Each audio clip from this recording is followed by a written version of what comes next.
Broadcasting live from the Business RadioX studios in Atlanta, Georgia, it's time for Association Leadership Radio. Now, here's your host. Lee Cantor here, another episode of Association Leadership Radio, and this is going to be a fun one.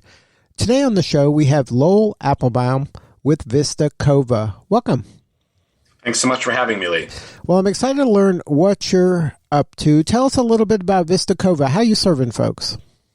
Sure. So we are a set of facilitators that have a depth and breadth of experience in the association space. So we help organizations with strategic planning, envisioning, and reimagining how their governance and leadership should be. We worked with about 86 associations last year, on track for over 100 this year, and really try to help any organization that is mission-focused to imagine how they could accomplish that mission even more. So what's your backstory? How did you get involved in association work? Probably like most people that you speak to, I'm not sure it was initially by intention. I have a master's in education and actually in a doctoral program for the same. And in not wanting to be in a classroom, but with a passion for learning, found my way to associations, where, of course, so much of what we create are environments where we want members to learn about one another, for them to increase their own learning on their professional growth journey, and started inside the American Institute of Chemical Engineers, worked inside about 5 different organizations, and finally just missed working with boards and strategy and leadership. And so became a certified professional facilitator, which is in part what I've been doing inside associations. And 5.5 years later, here we are. Now, why did you choose, though, the path of associations rather than, since you're serving businesses and industry, why didn't you just work for a company within, maybe was a member of the association rather than the association itself? Like, how did you see kind of that path or that the value there rather than, being in the company that's a member? I think at the heart of the answer to that question is really a service mindset. Although, of course, my company is a for-profit company, it's really dedicated towards mission-based organizations. There's a really heartfelt belief that the work that nonprofits and specifically associations do in trying to create these communities and places of connection to better represent a collective voice for industry, for professionals, can have impact on community, society, can make a better world. And I have 3 little ones that I want to build a better world for. And I just have a strong belief that associations are a real key way to do that. And so if we can continue to build up their strength and continue to build up their profile, then I think that we'll see a better world because of it. Now, are you seeing associations kind of lean into that, trying to be the true north for their members and their industries that they represent, that they are trying to role model these behaviors that folks say are important, but maybe don't execute at the level that people would like them to?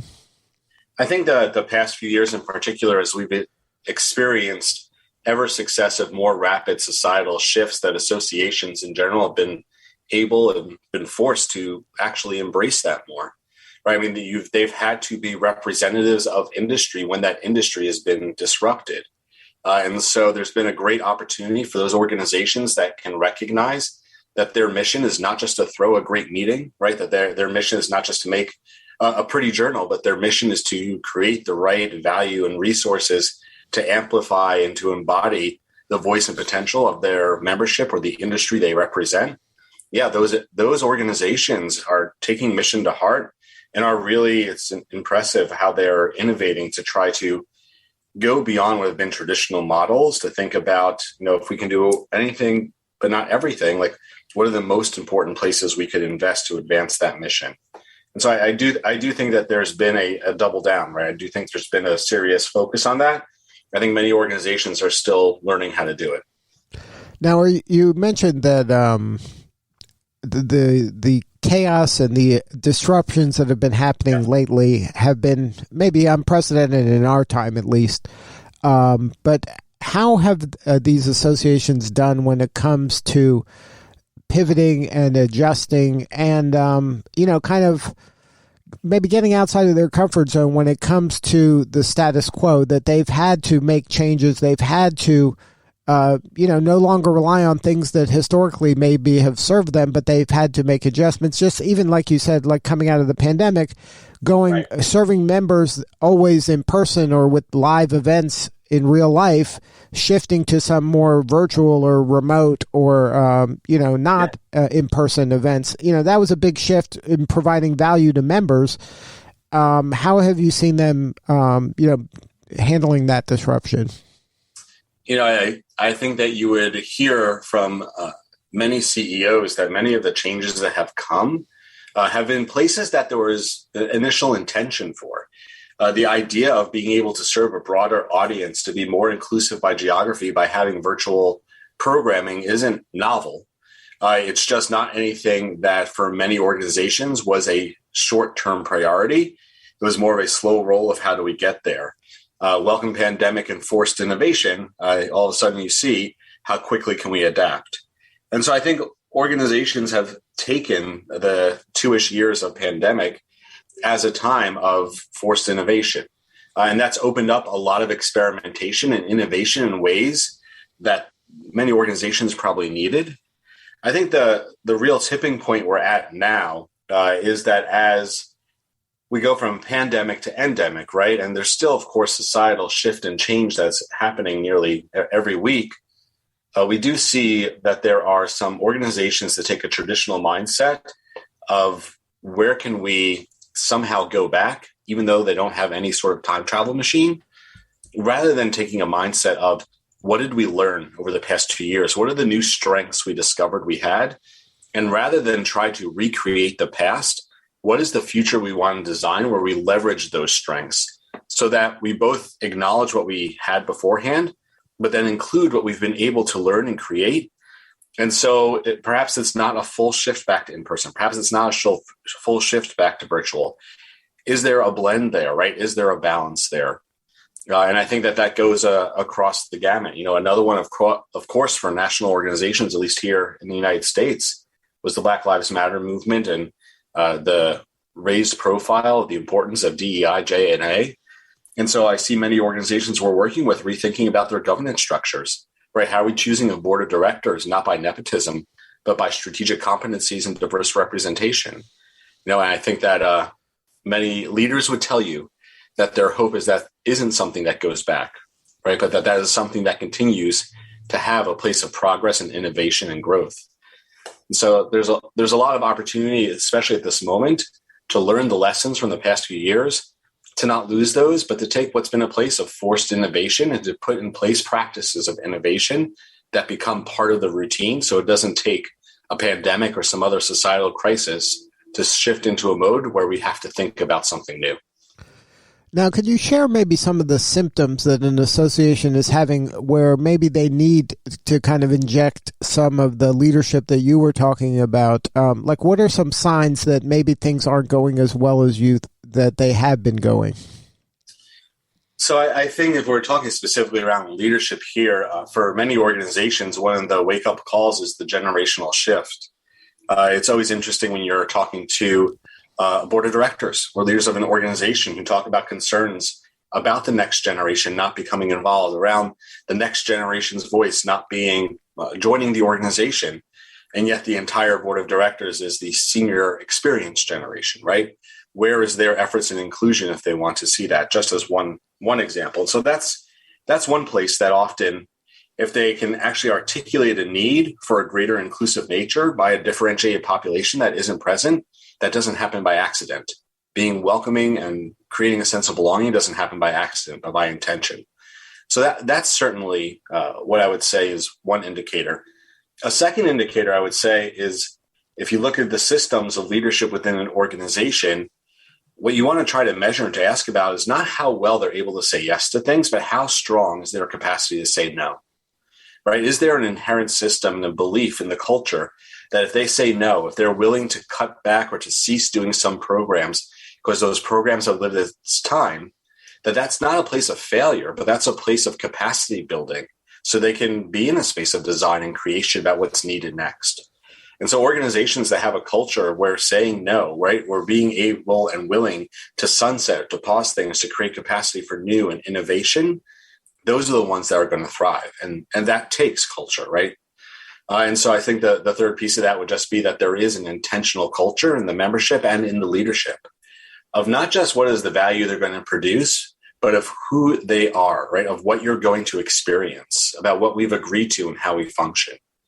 In today's day and age, you can buy great products anywhere, but if you're going to actually try to belong somewhere, it's going to be because your beliefs align with the beliefs of the organization or the community that you're joining. And so an articulation and then a fulfillment of what you're going to experience is essential if we actually want to see people not just buy products, but want to belong. Now, are you seeing as we come out of the pandemic a hunger for belonging to associations, getting re-involved and re-energized by what's happening in the associations? Like our members are growing at this stage, or are they kind of still hesitant to invest back in an association where they might have dropped the membership during the pandemic because they weren't doing some of the activities that they had used that association for? I think that there's a real hunger for connection and belonging and community. I think there's a real hunger for a recognition of rapidly changing disruptors, and then how do we adapt to those disruptors, and who has the right resources and insights that can help prepare us, help prepare our workforce, can help ensure we succeed, right? There's a real hunger for, in this time of great resignation and ever-shifting job places, titles, and personnel, of how do we get some stability in workforce, whether that's on the company end and being a great place to connect to potential future employees, or on the individual end of I want to take the next step. My employer is not providing the kind of work environment that I think that I need. Where can I go to find the right opportunity? And I think in both of those cases, in all those cases, that absolutely are places that an association can thrive. And if they do, right, if they do thrive there, then they see growing membership. But for organizations that don't try to right set what they are offering, what they're creating with those really immediate needs of the moment that are going to be here for a bit and will continue to evolve, then I think you're going to see declining affiliation, declining membership, and declining engagement. It's not enough to have rigorous and good set value of products to buy by transactions, right? You have to be really fluent in the needs of your high priority audiences, be able to talk their language so you can cut through this ever loud world, and then hopefully create an experience around using those pieces of value, those experiences, that's going to make them both want to come back, but also share the experience they've had with others. And if they do that, then those organizations are the ones where we've actually seen membership growth during this time. Are you seeing young people embrace membership in these associations, especially in their industry, at the level that maybe, their parents did? I don't think I'm seeing young people embrace it at the level their parents did in the same means by which their parents did, meaning that there was some, when you got to your job that you would stay at for decades, your supervisor said, you have to join this organization. And by the way, we'll often pay for you to join this organization. And therefore you got your membership. Right. I think that model exists in some places still, but not everywhere. And so where I see young people wanting, and those coming in wanting to affiliate, is for those organizations that recognize that, the path to involvement has changed, the path to seeing the value has changed. And so how are they building functional places of leadership development, right? And where those that are coming into an industry can have greater career success because of their affiliation, right? Not that they come in and there's some other new, or you have to put in your time before you get any value, but rather that organizations are dedicated to being inclusive to all voices and to the needs of differentiated populations from the very first time you come. It doesn't mean everything has to be geared to next gen, but if nothing is geared to next gen, why are they going to affiliate and come and stay? Especially when fewer and fewer companies are paying for memberships. If you're going to expect them to pay to affiliate, then just like anything else they purchase in life, if they don't see the value of it in a consistent way, then they're not going to. And I think the fault line there is that organizations are all too often still relying on loyalty that's been built over years, decades with traditional members, that they can have subpar interface platforms in the digital space. They can have subpar experiences when taking advantage of the value because there's been a good career partnership. But for those that are coming in that are new, that have differentiated expectations, there isn't that base of loyalty that's been built over years. And so you see them either joining and then leaving, or not even joining because they can't perceive what the value is to belong until they're inside and there for years. That's too long of an on-ramp. Now, isn't that kind of a warning sign if you aren't attracting younger members that, trouble's brewing? I think that it's a warning sign is probably a good word, but I think it's also an opportunity because you can, if it's a priority, you can shift your system. For a few years, I worked for the American Institute of Chemical Engineers early in my career. And what happened during my time there, frankly, was that there was this great, robust system of local student and local young professional groups. But there needed to be a stronger connection to the national group. And so what we created over years was a parallel system of leadership where there were, regional student vice presidents. There was a national student board. And those leaders then actually had mentor opportunities, right, with the actual national leadership, with those that were like the full-time, the impressive, the ones who had written their textbooks. And by establishing a parallel system, those young professionals coming in could see leaders of their own generation already within the organization. And surprise, surprise, many of those young professionals in subsequent years actually came onto the board of the organization. And so it's a challenge, but I think it's an opportunity that if you start to design, right, if you take a design mindset, if we were designing our systems today, that we were inclusive of the multiple differentiated generations and populace by differentiated diversities that we want to see, what would we actually design, right? Would we design conferences that cost $5,000 when we think about differentiated populations that may have different economic standing, right? Would we design the majority of our value at once a year meetings when we have a global population that may participate if we were virtual? And so if we could take more of a step back and do a design mindset of what would we design, we could probably come closer to right-sizing what we have to what we need than if we just look at what we have and do a little tweak here or there.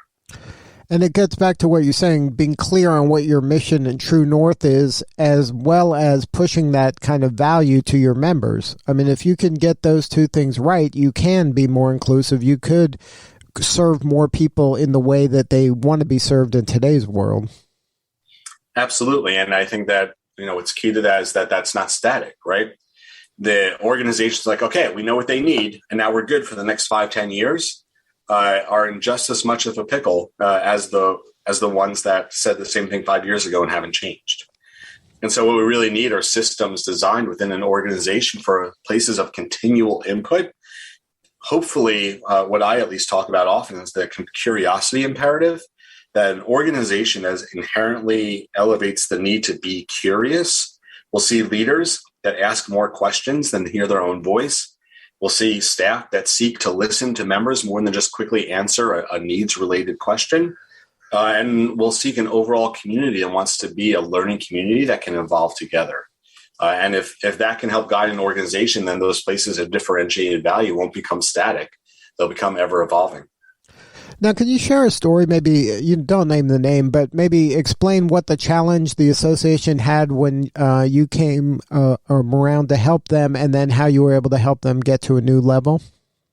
Sure. And so one organization we worked with when I came in had a council of representatives from geographic regions that I believe was around 80 to 90, as well as a board of directors that had partial authority to oversee the fiscal responsibilities, but part of it was in this representative council that met once a year, and no one in leadership could draw a clear map of what the leadership should looked like currently. And so the work we did, right, was to, after we had done strategic planning with this group, to reimagine the vision, the priorities, and what success looks like. One of the things that emerged was like, well, if we're going to be able to do this, we need a leadership system that actually is inclusive, is easy to understand, and is right-sized at the right levels so that we have decisions being made by the right levels of governance. And so the work we did was with a task force that they assembled.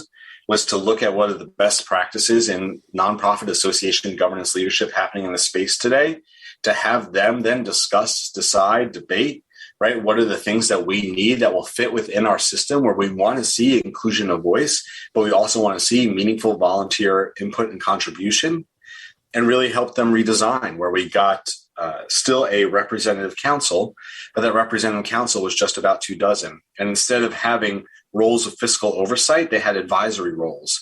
And then the main place of fiscal and legal oversight became the board itself, who could then form the right committees under the advisement, right, with the consideration of this representative council. I mean, that's a big shift in what leadership of decades looks like, but it allowed them to actually be more inclusive by including more voices in advisory capacities, while also making everyone's volunteer experience more meaningful, because no one felt like they were coming to just rubber stamp something. When they were asked to do something, it was because it was going to be tied to mission. It was going to be tied to where the organization needed to go. So over what period of time did it take to make that transition? So that one took just about a year. We've done some governance transitions in quick ones as short as 6 months, some as long as 2 years, depending the size, scope, and what that looks like. And that's different. The strategic planning sessions we do, that process unto itself is also something that can take anywhere as short as 3 or 4 months. That in some cases has taken a year and a half. And that depends on what the architecture of the strategy outcomes they want to see will really look like. Well, if somebody wants to have a more substantial conversation with you or somebody on the team, or maybe learn more about your services, what is the website? The website is vistacova.com, VISTACOVA.com. Well, thank you so much for sharing your story today. You're doing important work, and we appreciate you. Thank you so much. I appreciate the opportunity to share a story. All right, this is Lee Cantor. We'll see you all next time on Association Leadership Radio.